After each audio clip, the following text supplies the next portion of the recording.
name is Ken Kakoulis or Ken Kallis or Kyriakos Kakoulis, different variation of the name for different occasions. For music, I'm usually Ken Kallis. You could call me Kyriakos, that's my Greek name.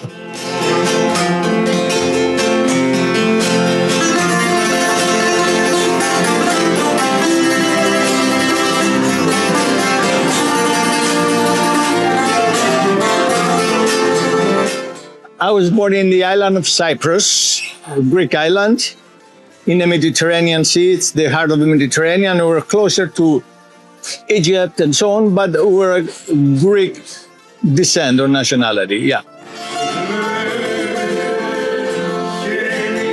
When I was growing up, I was growing up in a mountain of about 120 people. The whole village was 120 people.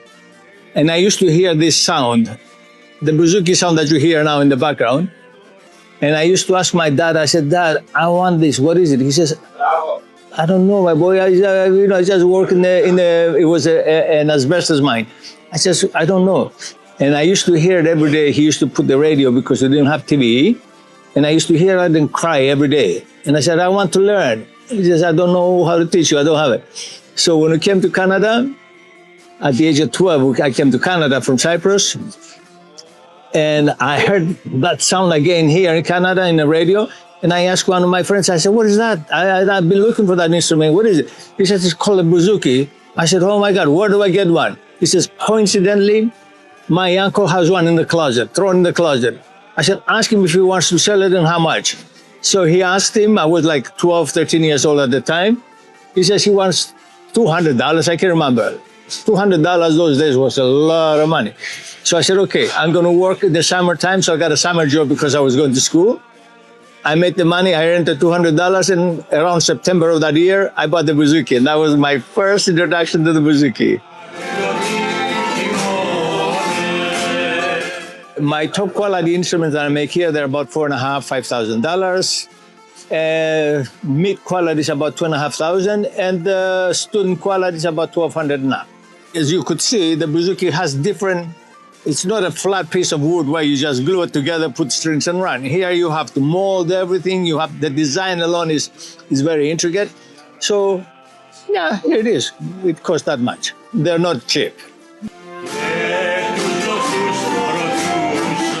My shop is open part-time only because I have other businesses. So I only open Saturdays and sometimes on special occasions, Sundays and long weekends. So it takes, from beginning to end, it'll take about 3 to 4 months.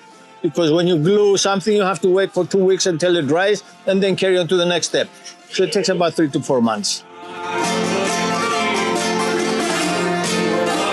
Those days, there was not enough people teaching in the city.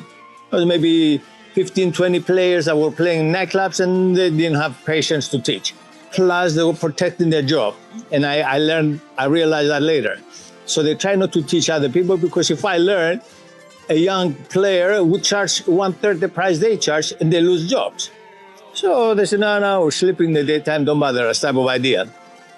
So I started working, listening just when they were playing, and then I go home and try and learn it. And slowly but surely start building up. Then I met with some friends that were also musicians. And we were showing each other, and so many years later, here we are. It's an instrument that's hard to learn unless you have somebody teach you properly.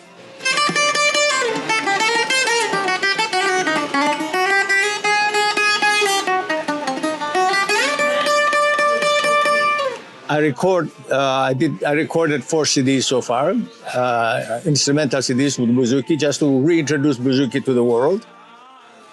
I do a lot of shows in Canada, the States, South America, to Greek communities mainly, but not always. Sometimes, we get a big company that wants to introduce or show a Greek version of entertainment. So they call us. They probably never met bouzouki before, and there's 3, 4, 5, 800 people, 1,000 people, and introduce bouzouki to them. So yeah, we do a lot of that kind of shows also. When I touched it first, it was like I was born again, because I had like 6 years of passion for it and couldn't get my hands on one. So the one I bought for my friend's uncle, I sleep with it right beside my bed, and I try and make some noise. I couldn't play nothing. I wasn't tuned properly, but I was making noise, and noise just put me to sleep. It was heaven for me.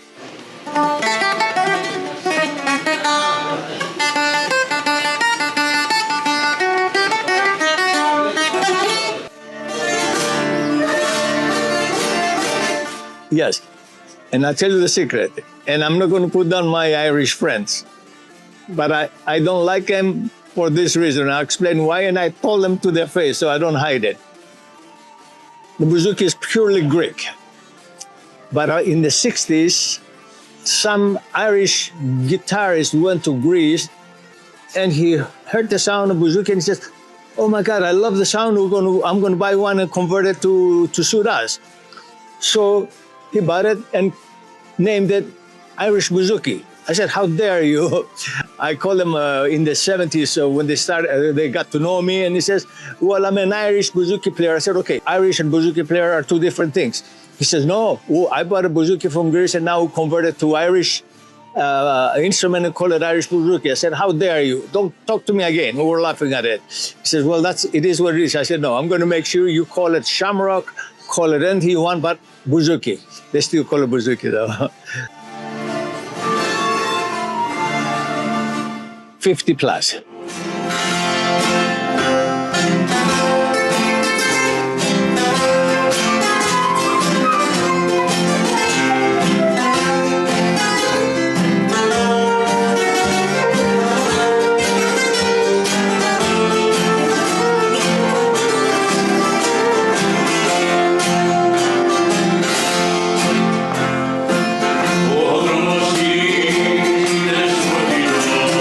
There's a story behind everything. When I started playing bouzouki, there was about 30, 40 of us now in the city. From 15, 16, we became about 40. And every time there was a problem with our instruments, we took it to an amazing violin-making company, Heinel Violins. They're a household name in Canada for violins. And they were nice enough. They said, "Yeah, we don't know much about bouzouki, but if you bring it, we'll try and fix it." So they try and fix it, and Heinel is an amazing craftsman. But when it came to bouzouki, they couldn't do shit.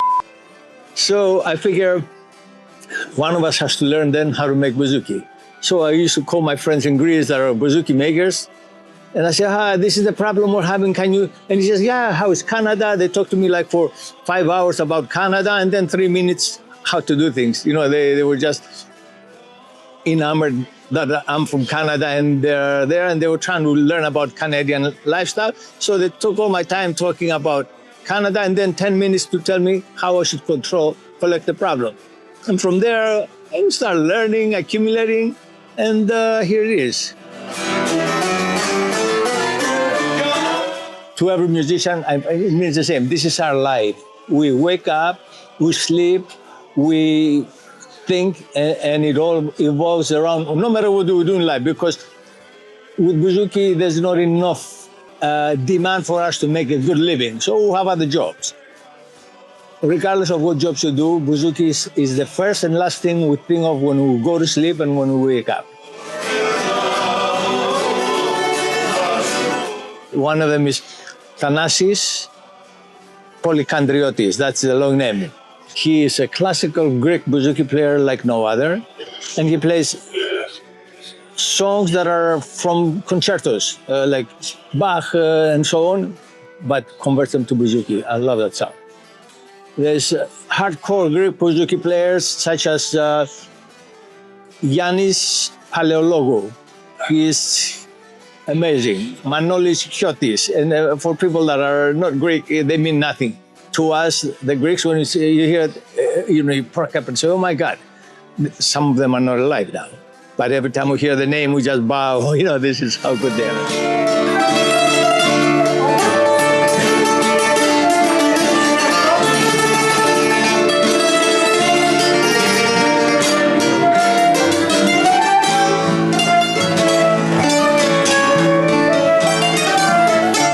You see this sign up here, skonadiko. Let me explain why this is what it is. Skonadiko in Greek means place full of dust. Can you see why? The place is full of dust. And the way we came up with that name, skonadiko, if you see, that's the tile there. We threw some sawdust on the floor. That tile there, you see? Black tile. We threw sawdust on the floor, and with a finger we wrote skonadiko and took a picture of it. Of course, you know, this is where we do all our work, repairs, making instruments. And here's what we do after we make instruments. I mean, I do have morning instruments. I have morning I play with my friends. They will show up here. And we just play whatever comes to mind. There's nothing rehearsed, nothing. And everybody goes home happy. This a friend of mine that sits here with the hat and the glasses down, if you see him, his name is Lebon, with the glasses and the cap. And Lebon is one of North America's best guitarists. He's a jazz guitar player.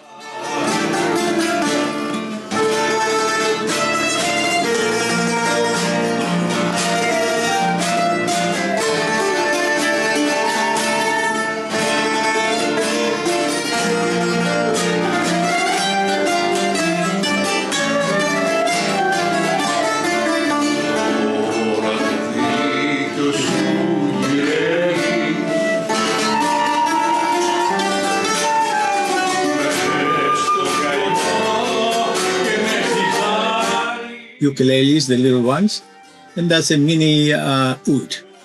Oud is the one that has the belt neck. The name oud came from the word wood. So it's made out of wood and they call it oud, and it stayed with us.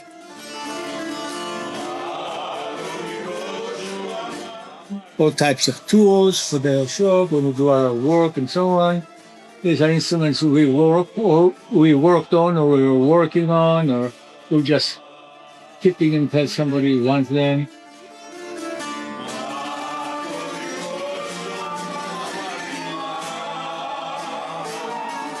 It's a big names, like the first guy here with the hat on, and not the guy second. He's like the Greek Elvis Presley. That's the same guy there. Almost the pictures the same guy in different eras. That picture up there, that's my band. And I'm the one right at the front with the glasses. 3 guys at the front, I'm in the middle there.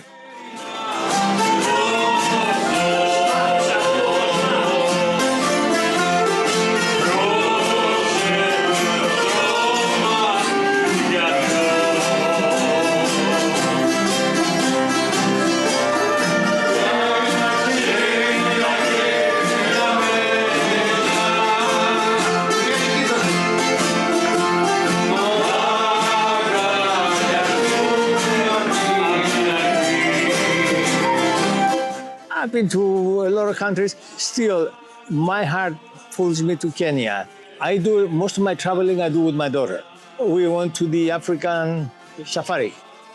Safari meaning one day in Nairobi, we went to Kenya, one day in Nairobi, and 19 days in the jungle, where the lion is like 7 feet away under the tree. But our guide says, if you don't bother them, they won't bother you. They are as friendly as you can imagine. And they're not out to, they don't like human meat. Ooh, it tastes like probably. They like gazelles that are little deer. It's like deer. They're delicious. Why would they want us? And that's what the guy says. We don't mean anything to them, and they have plenty of gazelles to eat here. They're not hungry, so don't worry. Just don't go pet them because they're not cats. So it depends on how you approach, and we're both animal lovers, my daughter and I. So we do weird places like that. We went to India. India is also a world of its own.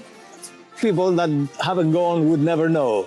And then we do other countries of this nature. Unfair expectation. They expect that people owe them. Nobody owes anything to anybody. You have to earn what you want in life, and you have to give back what you earn to others. Yeah. But some people say, "Oh no, how dare you? I'm so and so. You know, you owe me that respect." No, earn what you seek in life, and share it with everybody else once you earn it.